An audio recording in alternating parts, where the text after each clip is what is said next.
Cinema দেখা যায় না শুধু নয়, এটা গোটা শিল্পটার প্রতি একটা অপমান। তার চেয়ে সিনেমাটা না দেখা ভালো। আমি একটা সিনেমা ফাস্ট ফরওয়ার্ড করে দেখবো, অর্থাৎ যা কিছু বলতে চাওয়া হয়েছে তার কোনোটার প্রতি আমার ন্যূনতম শ্রদ্ধা নেই। মানে কি হয়েছে, আর যখন ডায়লগ হচ্ছে না তখন নাকি আরো ফাস্ট ফরওয়ার্ড করার অধিকার জন্মে যায়। সংলাপ হচ্ছে না, আমার কথা কি এগিয়ে গেল, গাড়ি করে যাচ্ছে চরিত্রটা, আমি ওর সঙ্গে গাড়ি করে যাবো।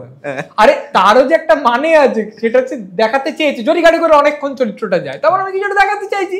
হয় সে বিষণ্ণ, নয় সে গাড়ি চালাতে পারছে না, তার মানে তার কিছু একটা তার মনে কাজ করছে, যার ফলে তার মনে একটা অশান্তি কিছু তো একটা আছে, পরিচালক কেন তুলে রেখেছে কেন। হ্যাঁ, ফলে আমি দেখবো, দেখে নিশ্চয়ই নিন্দে করতে পারি, আমি পড়বো শুনবো তারপর নিন্দে করতে পারি, কিন্তু আমি মন দিয়ে পড়বো না, শুনবো না, দেখবো না, তারপর বলবো ও কাজটা ভালো করে করতে পারেনি।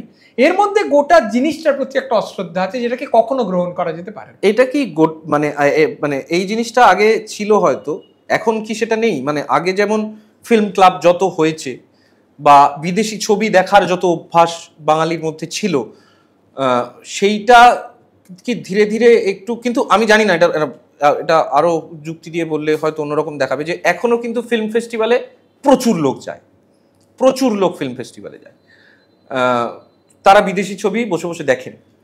আগেও হয়তো যেতেন, কিন্তু আগেও হয়তো উত্তরপাড়া সিনে ক্লাব, উত্তরপাড়া একটা বড় জায়গা যেখানে প্রচুর হতো, এবং বিভিন্ন জায়গায় সিনে ক্লাব ছিল, বিদেশি ছবি দেখা হতো। তখন বিদেশি ছবি পাওয়াটা আরো অনেক কঠিন ছিল, অনেক কঠিন। এখন অনেক সহজে বিদেশি ছবি পাওয়া যায়, কিন্তু তাও দর্শকের কি কোথাও এটা গিয়ে যে মানে জিনিসটাকে গ্রহণ করার ক্ষমতা বা জিনিসটা ধৈর্য ধরে দেখা এবং তার অ্যানালিসিস করা, তার পিছনে সময় দেওয়া, সেটাকে বোঝা, এই অভ্যাসটা কি চলে গেছে? অভ্যেস চলে যায়নি, এবং এই অভ্যেস আগে যে বিরাট ছিল তাও কিন্তু নয়। এই জিনিসটা চিরকালই সংখ্যালঘু লোকেরা করতো। সিরিয়াস সিনেমা দেখা, সিনে ক্লাব অফ ক্যালকাটা, সিনে সেন্ট্রাল তার মেম্বার হওয়া, সরলা রায় মেমোরিয়াল হলে যা হচ্ছে সেটা গিয়ে দেখা, গোর্কি সদনে ম্যাক্স মুলার ভবনে লাইন দেওয়া, এটা বিশেষ লোক করতো না, এবং যারা করতো তারা কিন্তু মোটামুটি একই লোককে দেখতে পেত। বাঙালি দর্শক, যে দর্শকের সামনে পারফর্ম করতে এসে শেষবার যখন নাসিরুদ্দিন শাহ জিডি বিড়লাতে একটা থিয়েটার করতে এলেন, তিনি নিজেও বললেন যে আমার কলকাতায় আসতে ভীষণ ভালো লাগে, কলকাতার দর্শকের সামনে অভিনয় করতে, থিয়েটার করতে ভালো লাগে। এখনো চলচ্চিত্র উৎসবে অনেক লোক সিনেমা দেখতে যান। যখন বিদেশি ছবি জোগাড় করা অনেক সমস্যা ছিল, তখন বিদেশি ছবি যেভাবে দেখা হতো এখন অনেক সহজ হয়েছে, তা সত্ত্বেও বিদেশি ছবি হয়তো দেখা হয়। এবার কথা হচ্ছে যে এই যে মানটা, এই যে দর্শকেরও তো একটা অনুশীলন থাকে একটা ছবি দেখার ক্ষেত্রে, দর্শকের নিজস্ব বোঝাপড়া থাকে। আলমাদোভারের একটা ছবি একজন দর্শক দেখবেন, তার তো একটা নিজস্ব আন্ডারস্ট্যান্ডিং থাকতে হবে, যে তার যে যৌনতা নিয়ে, সমকামী যৌনতা নিয়ে যে ছবিতে ট্রিটমেন্ট, সেগুলোর কেন, কি কি বিষয়বস্তু, তার একটা হয়তো প্রস্তুতি প্রয়োজন হয়। এবার কথা হচ্ছে যে এই জায়গাটাই, অনুশীলনের জায়গাটা কি বাঙালি দর্শকের মধ্যে কিছুটা কমে গেছে? কমেছে কিনা আমি বলতে পারবো না, এতে কোনো সন্দেহ নেই যে আগেও কিন্তু বিরাট বাঙালি দর্শক যে অন্য রকমের ছবি দেখতো তার কোনো মানে নেই। মানে যারা সিনে ক্লাব অফ ক্যালকাটা বা সিনে সেন্ট্রাল মেম্বার হতো, যারা সরলা রায় মেমোরিয়াল হল বা গোর্কি সদন অথবা ম্যাক্স মুলার ভবনে গিয়ে লাইন দিত, তারা যে অনেক লোক তা হয়তো নয়, তারা সংখ্যালঘু। এবং এতেও কোনো সন্দেহ নেই যে সেই লোকগুলো আবার মোটামুটি এক।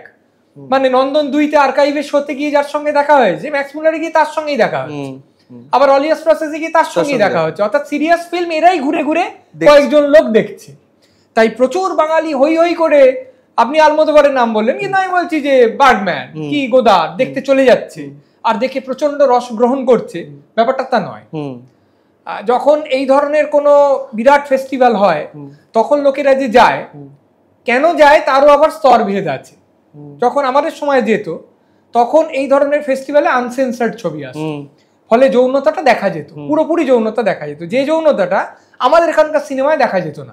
পোস্টারেও আলকাতরা লেপে দেওয়া থাকতো, আর সেন্সার কচাত করে কেটে দিত, ফলে আমি দুটো মানুষের সঙ্গম ভারতে বসে দেখতে পেতাম না। তখন এরকম টরেন্ট থেকে অমুক নামাবো, পেন ড্রাইভেও আমায় ছবি দিয়ে গেছে, সব তো আবিষ্কৃত হয়নি। ফলে যৌনতা দেখার জন্য অনেকে যেত, তাতে অসুবিধে নেই। আমি শুধু বলছি যে তারা সিরিয়াস সিনেমা দেখার জন্য যাচ্ছে না, যৌনতার জন্য যাচ্ছে, বা তাতে সিরিয়াস সিনেমা দেখে ফেললে ভালো। কিন্তু এই পুরো জিনিসটা বাঙালিদের মধ্যে প্রচন্ড প্রচলিত ছিল, ব্যাপকভাবে লোকে অন্য ধরনের শিল্পের দিকে ঝুঁকে পড়েছিল, এটা ভাবা ঠিক হবে না।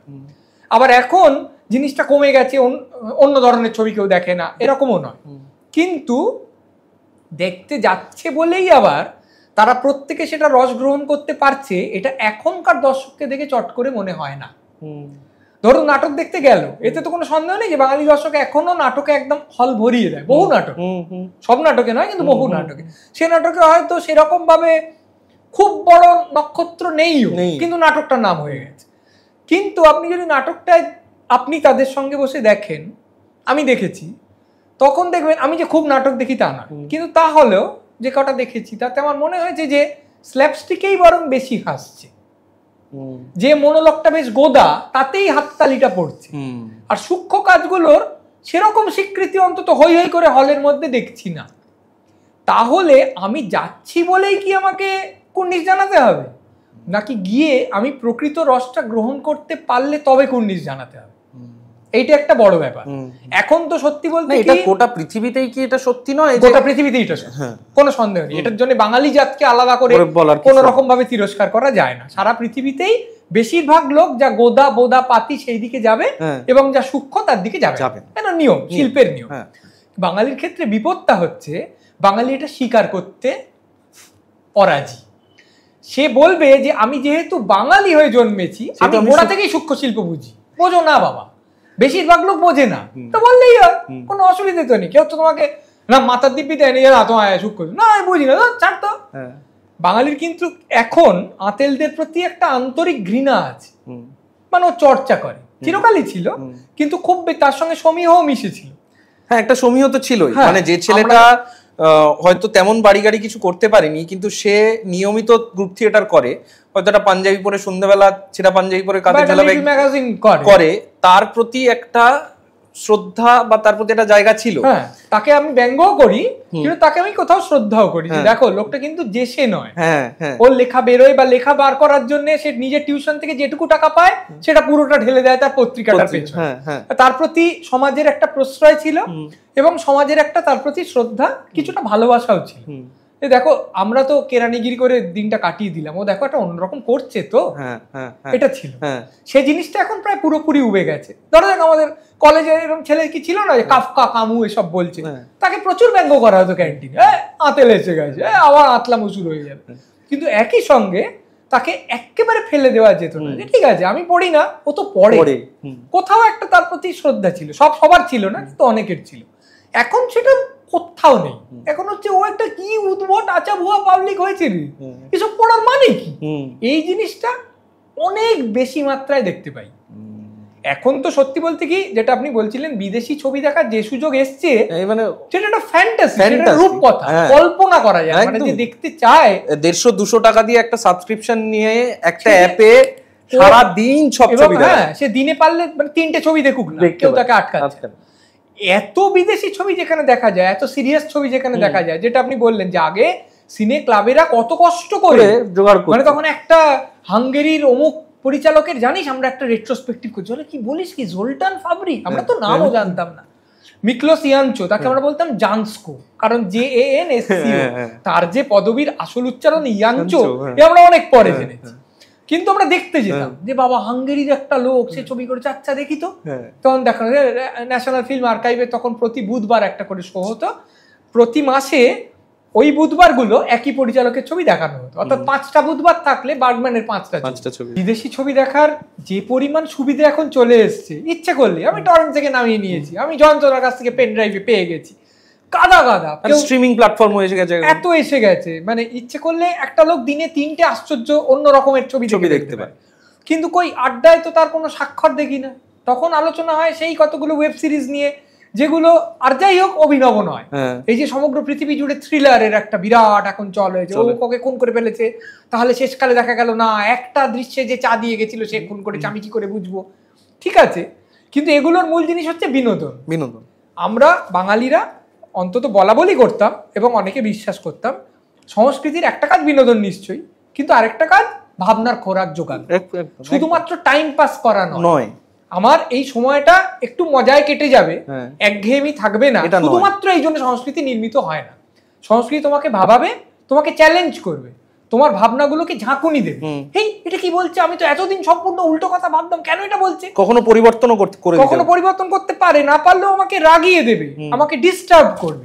অনেকে মনে করে যে সংস্কৃতির এটা একটা বড় কর্তব্য, অনেকে হয়তো নয়।